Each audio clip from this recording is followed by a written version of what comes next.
बारिश के कारण नुकसान का जायज़ा लेने के लिए मैं इस वक्त जंजैली में आज पहुंचा हूं और जंजैली का ये सारा इलाका चारों तरफ से कटा हुआ है। अभी तक सड़क की कनेक्टिविटी यहां पर बनाने में बहुत बड़ी कठिनाई है और यहां आकर के जब मैं देख रहा हूं कि जो छोटे छोटे नाले जिसमें कभी पानी नहीं होता था, आज वो नदी का रूप धारण करके सारे यहाँ की फसल को, लोगों के घरों को, पशुशाला को और उसके साथ साथ में बाग बगीचे को तबाह करके चला गया है। और मुझे इस बात को लेकर के इतना ज़रूर कहना है कि जहाँ जो रिहैबिलिटेशन और ख़ास तौर से जो रेस्क्यू ऑपरेशन के लिए एनडीआरएफ की टीम ने जो काम किया है वो सराहनीय है। वो लोग समय पर पहुँच गए थे।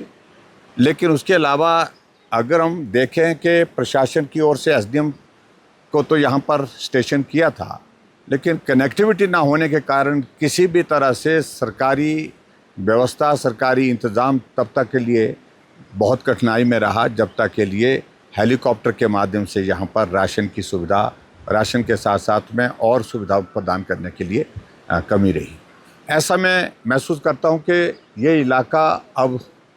जो है फिर से खड़ा करने के लिए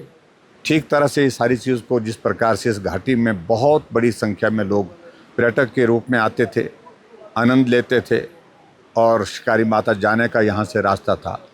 इन सारी चीज़ों को ठीक व्यवस्थित करने के लिए, अपने स्थान पर लाने के लिए कई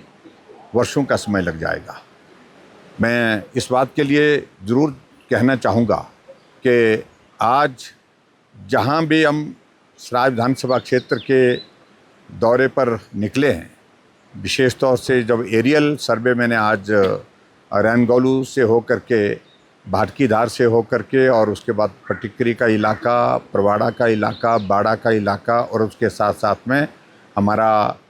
सुरा का इलाका, खुनागी का इलाका वो भी देखा। वहाँ आज जंजैली घाटी के हर इलाके से जुड़े हुए, चाहे वो कुथा का है, चाहे संगलवाड़ा है, चाहे हमारा रुशाड़ का है, सब पर जब देखने को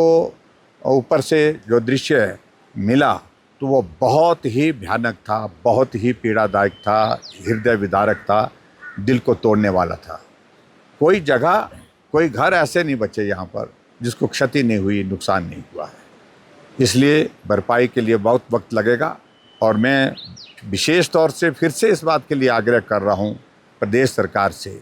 कि ये सामान्य परिस्थिति नहीं है। आज दिन 8 बीत गए, 7 दिन पूरे हो गए आज इस घटना को, 8वां दिन लग गया। और ज़्यादा यहाँ पर काम करने की आवश्यकता है और ज़्यादा मदद करने की आवश्यकता है और इसमें ज़्यादा ध्यान देने की आवश्यकता है। मुख्यमंत्री जी से आज बात हुई और बात होने के बाद मैंने कहा कि बहुत बड़ी हमारे जो कठिनाई आ रही है, पानी की स्कीमें बंद पड़ी हैं, बिजली की आपूर्ति बंद पड़ी है और मोबाइल की कनेक्टिविटी बंद पड़ी है और ये सारी चीज़ें तभी संभव हो पाएगी जब सड़कों को आप रिस्टोर कर पाएंगे। सड़कें रिस्टोर होंगी तो बिजली वाला अपना सामान लेकर के आगे जा रहे हैं, पानी वाले